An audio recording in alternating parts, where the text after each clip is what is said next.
Hello friends, today we will discuss the life cycle of Puccinia graminis triticale. तो जो Puccinia fungi है ये बेसिडियोमाइकोटिना को बिलोंग करती है, सब डिवीजन बेसिडियोमाइकोटिना, क्लास टीरियोमाइसिटीज और इसका ऑर्डर है यूरिडिनेज. Puccinia graminis triticale एक डिजीज कॉज करती है जिसका नाम है black stem rust of wheat. Disease का नाम है black stem rust of wheat. यही Puccinia इंडिया में दो रस्ट कॉज करती है जिसको कहते हैं येलो रस्ट और ब्राउन रस्ट. जो येलो रस्ट है वो Puccinia की जो स्पीशीज है वो स्ट्रिफॉर्मिस से होता है. Puccinia स्ट्रिफॉर्मिस येलो रस्ट कॉज करेगी और Puccinia recondita brown rust cause करेगी. लेकिन आज हम लोग जो डिस्कशन करेंगे वो Puccinia graminis triticale का डिस्कशन करेंगे, इसकी लाइफ साइकिल का डिस्कशन करेंगे जो कि एक डिजीज कॉज करती है जिसका नाम है black stem rust of wheat. अगर Puccinia की बात करें तो ये एक ऑब्लिगेट पैरासाइट है, यानी ये लिविंग होस्ट पर पाया जाता है. दूसरा इसको कहते हैं मैक्रोसाइक्लिक फंजाई. मैक्रोसाइक्लिक फंजाई इसलिए कहते हैं क्योंकि इसकी लाइफ साइकिल काफी बड़ी है. पॉलीमॉर्फिक इसलिए कहते हैं क्योंकि इसकी लाइफ साइकिल में कई प्रकार के स्पोर्स बनते हैं. और हेटेरोशियस फंजाई इसलिए कहते हैं क्योंकि ये दो होस्ट पर अपनी लाइफ साइकिल को कंप्लीट करती है. तो अब थोड़ा सा डिस्कस कर लेते हैं कि इसको पॉलीमॉर्फिक फंजाई हम लोग क्यों कहते हैं. देखिए, इसको पॉलीमॉर्फिक फंजाई इसलिए कहते हैं क्योंकि इसमें 5 टाइप्स ऑफ स्पोर्स बनते हैं. अब वो 5 टाइप्स ऑफ स्पोर्स क्या हैं? वो 5 टाइप्स ऑफ स्पोर्स हैं पिक्नियोस्पोर्स, एसियोस्पोर्स, यूरिडोस्पोर्स, टीलियोस्पोर्स और बेसिडियोस्पोर्स. क्योंकि ये 5 तरह के स्पोर्स बनते हैं इसलिए हम इसको कहते हैं ये पॉलीमॉर्फिक फंजाई है. ये पूरी की पूरी फंजाई की जो 5 स्पोर्स हैं ये केवल एक होस्ट पर नहीं बन पाते, वीट पर ये कंप्लीट नहीं हो पाते हैं. इसको अपनी लाइफ साइकिल को कंप्लीट करने के लिए 2 होस्ट की जरूरत होती है और वो 2 होस्ट क्या है? वीट है और दूसरा बारबेरी का प्लांट है. तो इसके केस में जो वीट की लीफ है, जो वीट की स्टेम है या लीफ शीट है उसके ऊपर आपको सिम्टम्स दिखाई देंगे और बारबेरी की लीफ के ऊपर सिम्टम्स दिखाई देंगे. यानी ये 2 प्लांट्स जो हैं ये इसके लिए होस्ट का काम करते हैं. और वीट को हम लोग कहते हैं प्राइमरी होस्ट और बारबेरी को कहते हैं सेकेंडरी होस्ट. ठीक है ना. तो क्योंकि 2 होस्ट हैं इसमें, primary host, secondary host. Primary host है वीट, सेकेंडरी होस्ट है बारबेरी और ये दोनों होस्ट पे इसकी लाइफ साइकिल कंप्लीट होती है, इसलिए इसको हेटेरोशियस फंजाई कहते हैं. इन दोनों होस्ट पर लाइफ साइकिल जब कंप्लीट हो रही होती है तो उसमें ये 5 प्रकार के स्पोर्स बनते हैं जिनको क्या कह रहे हैं? पिक्नियोस्पोर्स, एसियोस्पोर्स, यूरिडोस्पोर्स, टीलियोस्पोर्स और basidiospores. These are 5 types of spores. इसलिए इसको हम कहते हैं ये है पॉलीमॉर्फिक फंजाई. अब देखिए, ये जो स्पोर्स हैं कुछ बुक्स में आपको स्टेजेस को कुछ न्यूमेरिकल से मेंशन हुआ भी मिलेगा, जिसको कि आपको किताबों में मिलेगा स्टेज 0, 1, 2, 3, 4. ध्यान रखिएगा 1 से स्टार्ट नहीं हो रही है स्टेज 0 से स्टार्ट हो रही है. 0, 1, 2, 3, 4. अब 0 स्टेज को एक्चुअली जो पिक्नियोस्पोर है उसको 0 स्टेज से करते हैं, एसियोस्पोर को 1 से, यूरिडोस्पोर को 2 से, टीलियोस्पोर को 3 से और बेसिडियोस्पोर को 4 से. अब अगर हम देखें तो इसमें क्या होगा, हम ये देखेंगे कि जो वीट है, वीट की लीफ पर या वीट की स्टेम पर हमको कुछ इस तरह के पस्टूल्स दिखाई देंगे, ब्राउन कलर के पस्टूल्स दिखाई देंगे जिसको कि हम लोग कहते हैं यूरिडोसोराई या कहेंगे यूरिडोपस्टूल्स, यूरिडोसोराई या यूरिडोपस्टूल्स. अब यूरिडोसोराई वो प्लेस है जहां पे किसका फॉर्मेशन होगा? यूरिडोस्पोर का. ये देखिए, ये वीट की या तो लीफ पे दिखाई देगा आपको या फिर स्टेम पे दिखाई देगा.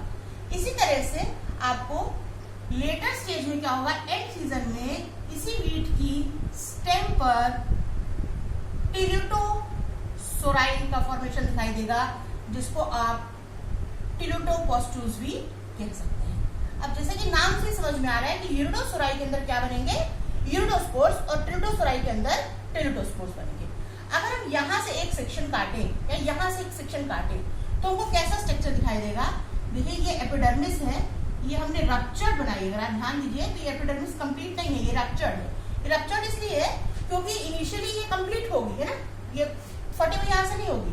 लेकिन जब इसके अंदर यूरिडोस्पोर्स का फॉर्मेशन होने लगेगा तो ये फोर्स से ये रप्चर हो जाएगी। इसके अंदर ये होस्ट सेल्स हैं। अब होगा क्या कि जो फंगस का माइसीलियम है वो एपिडर्मिस के नीचे एक्यूमुलेट हो जाएगा और होस्ट सेल्स के बीच बीच में इस तरह से क्रीप करके जाएगा और कहीं कहीं ये क्या करेगा, इस तरह से हॉस्टोरियम फॉर्म करेगा, जो कि क्या करेंगे, न्यूट्रिशन एब्जॉर्ब करेंगे होस्ट सेल्स से। तो this is the mycelium which is creeping in between the host cell and this mycelium will form the haustorium. तो ये है हॉस्टोरियम और these are host cells and this is mycelium. अब यही mycelium ऊपर की तरफ ग्रो करके इस तरह के कुछ वर्टिकल स्ट्रक्चर्स बनाएगा जिसको कहेंगे स्पोरोफोर्स, और इसके जो टिप है उसके ऊपर इस तरह से ग्लोबो स्ट्रक्चर बन जाएगा और ये कहलाएंगे यूरिडोस्पोर। ठीक है ना।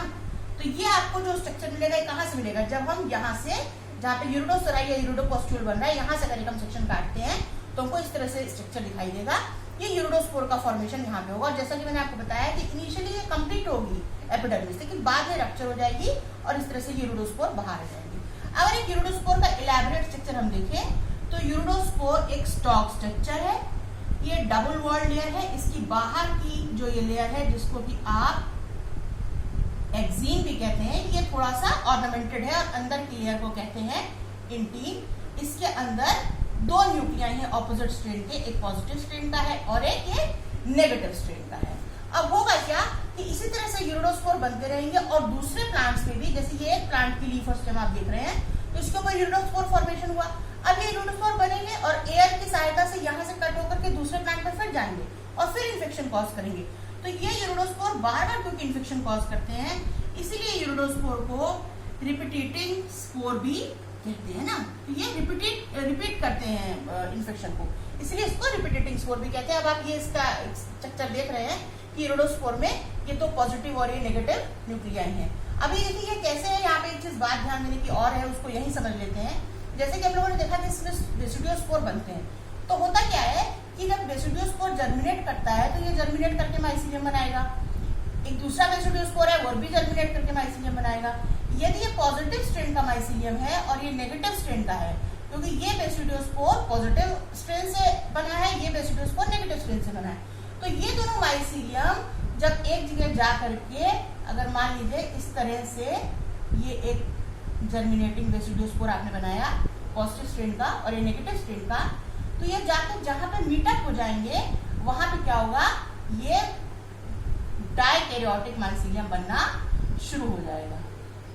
डाइकैरियोटिक स्पेलिंग देख लीजिए, डाइकैरियोटिक माइसीलियम है ना। तो देखिए यहाँ पे ये मोनोकैरियोटिक था, यहाँ पे ये मोनोकैरियोटिक माइसीलियम था इनिशियली जब पॉजिटिव स्ट्रेन का बना, यहाँ पे भी ये मोनोकैरियोटिक माइसीलियम था जब ये नेगेटिव स्ट्रेन का था। जब ये दोनों फ्यूज हो गए तो यहाँ पे डाइकैरियोटिक माइसीलियम बन गया। तो इसी तरह से ये जो लाइफ साइकिल है पक्सीनिया की, ये अपनी पूरी लाइफ साइकिल की स्टेज में दो तरह का माइसीलियम बनाती है, एक मोनोकैरियोटिक माइसीलियम बनाती है और एक ये डाइकैरियोटिक माइसीलियम बनाती है। जो मोनोकैरियोटिक माइसीलियम है वो सेकेंडरी होस्ट में मिलेगा आपको, सेकेंडरी होस्ट। और सेकेंडरी होस्ट क्या है आपको पता ही है, सेकेंडरी होस्ट है बारबरी। और डाइकैरियोटिक माइसीलियम आपको मिलेगा प्राइमरी होस्ट में और वो आपको मालूम है वो है वीट है। तो आपने देखा कि यहाँ पे बात दोबारा यहीं से वापस आ जाइए जहाँ पे हम लोग पहले थे कि यूरिडोस्पोर जर्मिनेट करके बार बार इन्फेक्शन कॉज करेगा, इसलिए आप इसको क्या कहते हैं, रिपीटेटिंग स्पोर, क्योंकि इन्फेक्शन को रिपीट कर रहा है। ये यूरिडोस्पोर का आपने एक स्ट्रक्चर देखा। अब देखिए क्या होगा कि ये जो यूरिडोस्पोर है ये जब बन जाएगा उसके बाद ये जर्मिनेट करेगा। अब यूरिडोस्पोर के स्ट्रक्चर में हम लोग देखेंगे कि इसमें 4 जर्म ट्यूब्स होती है इस तरह से, देख रहे हैं, एक ऊपर नीचे इस तरह से साइड में 4 जर्म ट्यूब होती है। अगर हम जर्मिनेटिंग यूरिडोस्पोर बनाए तो यूरिडोस्पोर जर्मिनेट करके एक जर्म ट्यूब बनाता है। अब ये यूरिडोस्पोर क्या करेगा कि ये जो है किसी प्लांट के ऊपर जाता है और ये स्टोमेटा के थ्रू, ये जो स्टोमेटा है स्टोमेटा के थ्रू यहाँ पे यूरिडोस्पोर जर्मिनेट करता है और जर्म ट्यूब जो है इसके अंदर घुसती है और यहाँ पे एक पैड लाइक स्ट्रक्चर बनता है जिसको कहते हैं एप्रीसोरियम, और ये अंदर की तरफ जा करके पैड लाइक एक माइसीलियल स्ट्रक्चर बनाती है और जो बाद में रेमिफाई होकर के इस तरह से आप देखेंगे कि फिर से सेकेंडरी माइसीलिया बन जाएगा। तो इस तरह से जो होस्ट सेल्स हैं इसके बीच में ये यूरिडोस्पोर जर्मिनेट करता है और ये बनाता है। उसके बाद लेटर स्टेज में क्या होगा कि यही जिस पोस्ट्यूल से पहले यूरिडोस्पोर बन रहे थे फिर वहां पे क्या बनने लगेंगे, टिल्टोस्पोर्स बनने लगेंगे और क्योंकि टिल्टोस्पोर जिस स्थान पे बनेंगे देख रहे हैं आप, उसको आप कहेंगे टिल्टोपोस्ट्यूल या टिल्टोसोराइड। अगर आप यहाँ से सेक्शन काटें तो देखिए कैसा स्ट्रक्चर आएगा, तो भी देखिए कुछ इसी तरह का स्ट्रक्चर आएगा, क्योंकि एपिडर्मिस फट जाएगी। या आपने होस्ट सेल्स बनाए हैं, होस्ट सेल्स के बीच में आपको मालूम ही है कि माइसीलियम ग्रो करेगा और कहीं ना कहीं ये हॉस्टोरिया का फॉर्मेशन करेगा, जो कि फूड को एब्जॉर्ब करेगा। अब देखिए यही जो माइसीलियम है ये ऊपर की तरफ ग्रो करके इस तरह से स्टॉक स्ट्रक्चर्स बनाएगा, जिसको कि हम लोग कहते हैं टिल्टोस्पोर। अब टिल्टोस्पोर का स्ट्रक्चर बेसिडियोस्पोर के स्ट्रक्चर से थोड़ा सा फर्क है। आप देखते हैं टिल्टोस्पोर थोड़ा सिकल शेप के होते हैं, दूसरा ये बाई सेल्ड होते हैं और हर सेल में 2 न्यूक्लियाई हैं जो कि ऑपोजिट स्ट्रेन के हैं। तो ये वाला सेक्शन आपको कहां से मिला? टिल्टोपोस्ट्यूल से। ये वाला सेक्शन यूरिडोपोस्ट्यूल से। ये आपने एक यूरिडोस्पोर का स्ट्रक्चर देख लिया है। अगर आप टिल्टोस्पोर का एक स्ट्रक्चर देखें तो देखिए टिल्टोस्पोर भी इस तरह से एक बना के हम लोग देख लेते हैं कि देखिए इसमें 2 सेल है, एक अपर सेल एक लोअर सेल। इसमें भी 2 न्यूक्लियस है ऑपोजिट स्ट्रेन के, इसमें भी 2 न्यूक्लियस है ऑपोजिट स्ट्रेन के। अब ये टिल्टोस्पोर क्या है? ये teleutospore actually these are known as resting spores. Resting spores इसलिए क्योंकि डोरमेंसी पीरियड में चले जाते हैं जब ये बन जाते हैं, ये तुरंत जो है जर्मिनेट नहीं कर सकते, ना ही इन्फेक्शन को यहाँ पे रिपीट करेंगे, ये रेस्टिंग स्टेज में पड़े रहेंगे। इनको जर्मिनेट करने के लिए कुछ पर्टिकुलर इन्वायरमेंटल कंडीशंस चाहिए, जैसे मॉइस्चर, टेम्परेचर। लेकिन मान लीजिए कि इनको ऑप्टिमम मॉइस्चर टेम्परेचर मिल गया तो ये जर्मिनेट कैसे करेगा? तो इसके पास एक जर्म ट्यूब, देखिए यहाँ पे टिप्पर होती है जर्म ट्यूब, एक साइड में होती है, सॉरी एक जर्म कोर टिप्पर होता है, एक साइड में होता है, और जर्म कोर के थ्रू ये जर्मिनेट करता है। अगर एक यहाँ पे जर्मिनेटिंग हम लोग बना के देखते हैं, टिल्टोस्पोर जर्मिनेटिंग टिल्टोस्पोर बना के देखते हैं, तो देखिए ये इसका स्टॉक है, ये इसका बॉडी है, इसमें ये 2 न्यूक्लियाई है, ये 2 न्यूक्लियाई है। तो जर्मिनेशन से पहले क्या होगा? ये एक जर्म ट्यूब बनाते हैं, इसमें ऊपर वाले सेल को जर्मिनेट करते हुए दिखा रहे हैं। तो जर्मिनेशन के टाइम में इसके ये जो 2 न्यूक्लियाई है ये फ्यूज हो जाएंगे, और फ्यूज होने के बाद इसमें रिडक्शन डिवीजन होगा, और रिडक्शन डिवीजन होने के बाद इससे 4 न्यूक्लियाई बनेंगे, और जो कि क्या करेंगे कि इस जर्म ट्यूब में ट्रांसफर हो जाएंगे।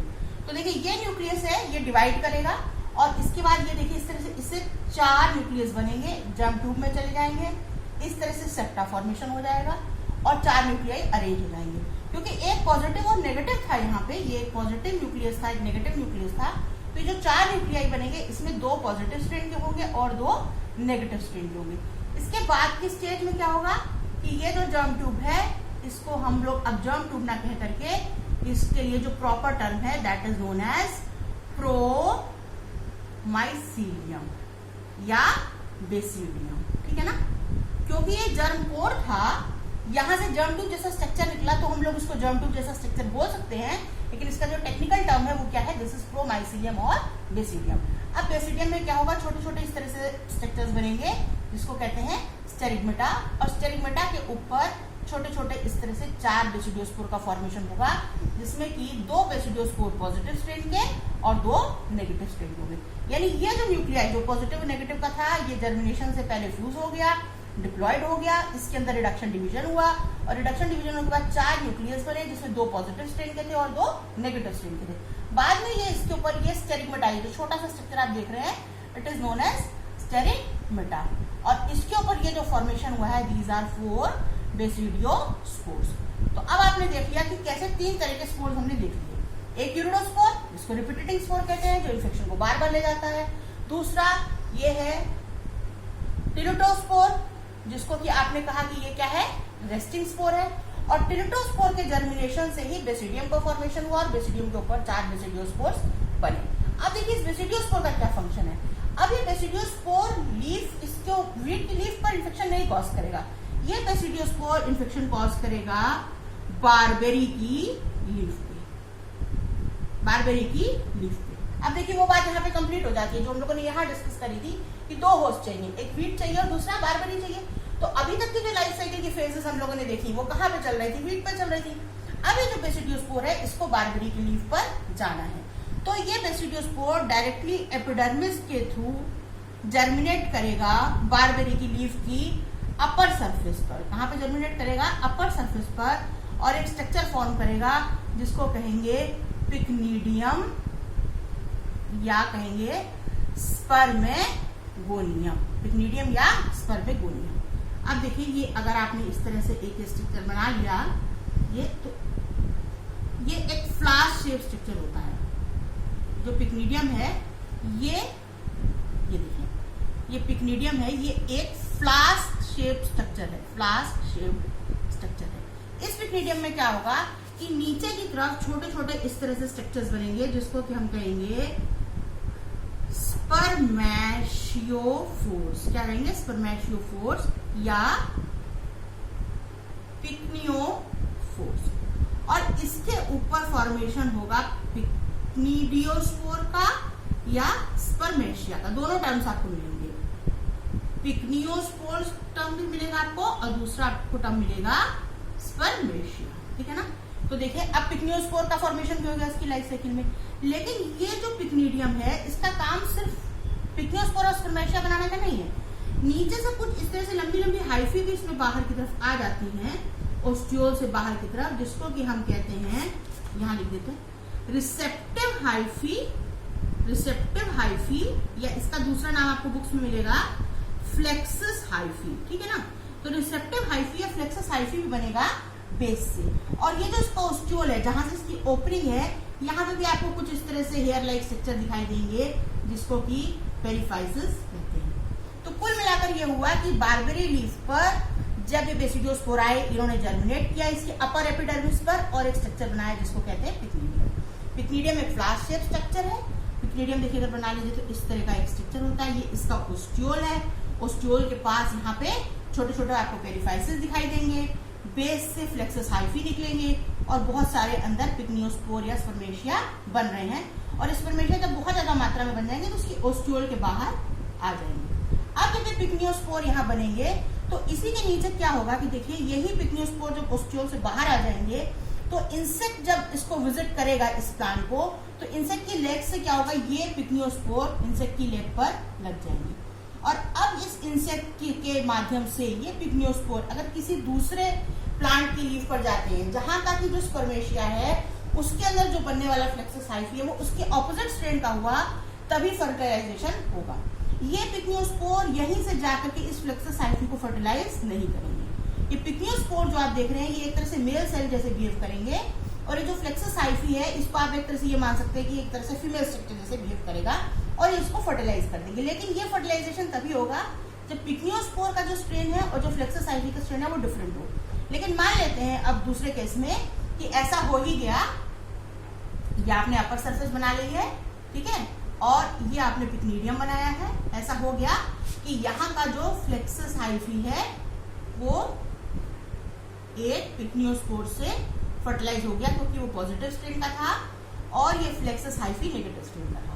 तो अब क्या होगा, ये पिक्नियोस्पोर जहां पे वॉल ऑफ कांटेक्ट है फ्लेक्सस हाइफी के साथ वो डिसॉल्व हो जाएगी, और ये पिक्नियोस्पोर फ्लेक्सस हाइफी के थ्रू होते होते नीचे आ जाएगा। और नीचे यहाँ पे क्या बनेंगे, नीचे यहाँ पे कुछ बेसल सेल्स का फॉर्मेशन होगा।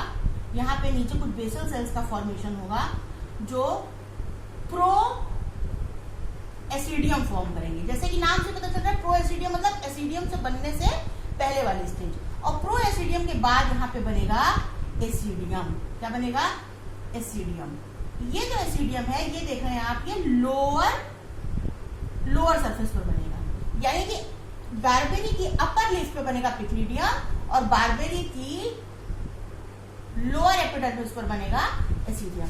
एसिडियम एक कप शेप स्ट्रक्चर होता है जो कि ये प्रो एसिडियम के बाद बनता है। यहाँ पे कुछ बेसल सेल्स होंगे और ये जो बेसल सेल्स हैं ये डिवाइड करके बनाएंगे एसिडियोस्पोर्स। बीच बीच में कहीं कहीं आप देखेंगे जिसको कि इंटरकैलरी सेल या डिस्जंक्टर सेल कहेंगे।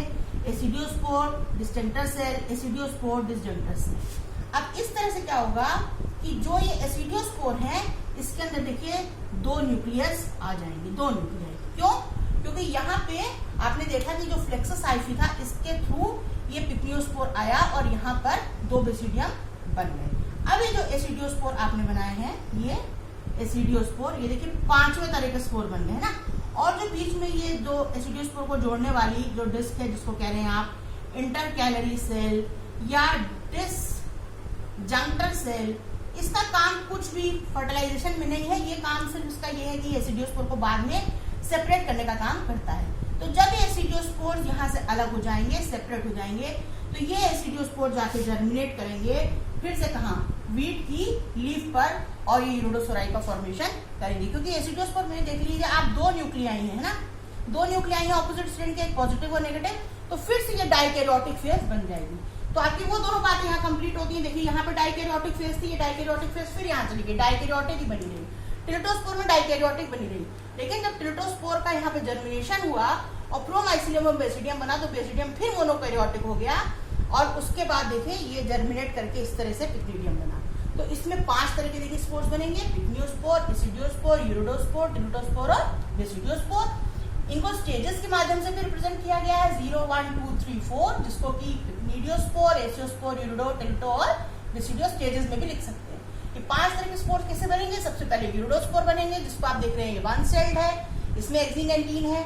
उसके बाद टिल्टोस्पोर का फॉर्मेशन होगा, ये बाई सेल्ड है, दोनों सेल्स में 2 स्ट्रेन के न्यूक्लियाई हैं।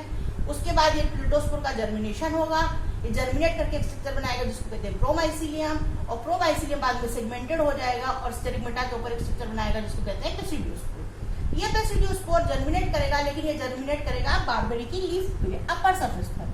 अपर सरफेस पर ये जर्मिनेट करके एक स्ट्रक्चर बनाएगा जिसको कहते हैं पिक्निडियम, जिसके अंदर की पिक्नियोस्पोर्स का फॉर्मेशन होगा। ये पिक्नियोस्पोर्स फ्लेक्सस हाइफी को फर्टिलाइज करके नीचे की तरफ जो है प्रोएसिडियम का फॉर्मेशन करेंगे, और प्रोएसिडियम में चेन ऑफ एसिडियोस्पोर्स बनेगी, और ये एसिडियोस्पोर फिर यहाँ से सेपरेट होकर के जाकर के जर्मिनेट करके वीट पे इन्फेक्शन कॉज कर देंगे। इस तरह से हम लोग देखते हैं कि पक्सिनिया की लाइफ साइकिल कैसे 2 होस्ट में कंप्लीट होती है। Thank you.